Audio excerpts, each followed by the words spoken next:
राधे दोस्तों, आइए मांग महामहत्तम कथा अध्याय 21 सुनते हैं। मंगलकारी देव तुम मंगल करो गणेश, जगवंदन तुमरे करे काटो सबके कलेश। पुराने समय में देवदूती नाम का एक बड़ा गंभीर और वेदों का पारंगत और एक वैष्णव ब्राह्मण था। उसने पिशाच को निर्मुक्त किया। वेद निधि कहने लगे कि वह कहाँ का रहने वाला, किसका पुत्र, किस पिशाच को उसने निर्मुक्त किया। आप विस्तार पूर्वक यह सब कथा सुनाइए। लोमेश ऋषि ने कहा कि अल्पज्ञ से निकलती हुई सुंदर सरस्वती के किनारे पर उसका स्थान था। जंगल के बीच में पुण्य जल वाली सरस्वती बहती थी। वन में अनेक प्रकार के पशु भी विचरते थे। उस ब्राह्मण के श्राप के भय से पवन भी बहुत सुंदर चलती थी और वन चैत्र रथ के समान था।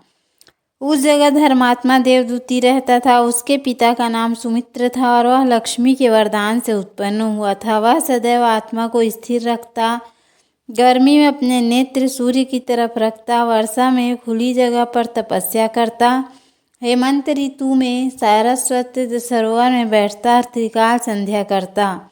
जितेंद्रिय और सत्यवादी भी था। अपने आप गिरे हुए फल और पत्तियों को भोजन करता था। उसका शरीर सूखकर हड्डियां मात्र रह गई थीं। इस प्रकार उसको तप करते हुए वहां पर 1000 वर्ष बीत गए। तप के प्रभाव से उसका शरीर अग्नि के समान प्रज्वलित था। विष्णु की प्रसन्नता से ही वह सब कर्म करता। दधीचि ऋषि के वरदान से ही वह श्रेष्ठ वैष्णव हुआ।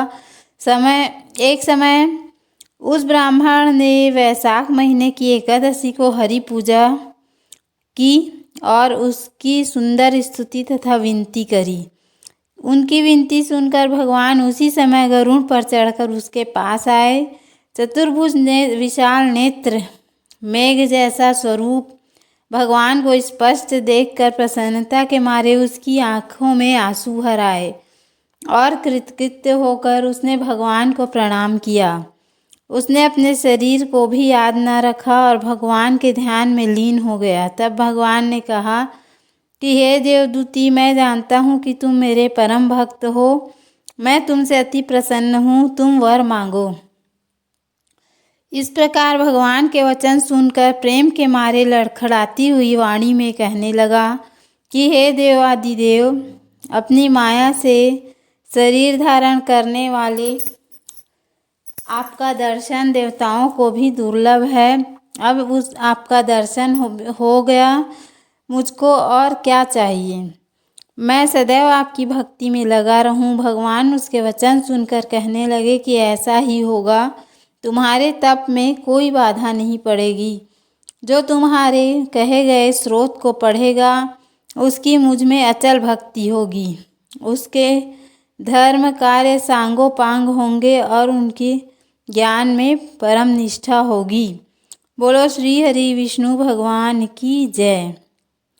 तो उम्मीद है आपको हमारा वीडियो पसंद आया होगा। यदि हमारा वीडियो पसंद आया तो वीडियो को लाइक, शेयर और सब्सक्राइब करना ना भूलें। धन्यवाद। राधे राधे। अगली कथा हम कल सुनेंगे।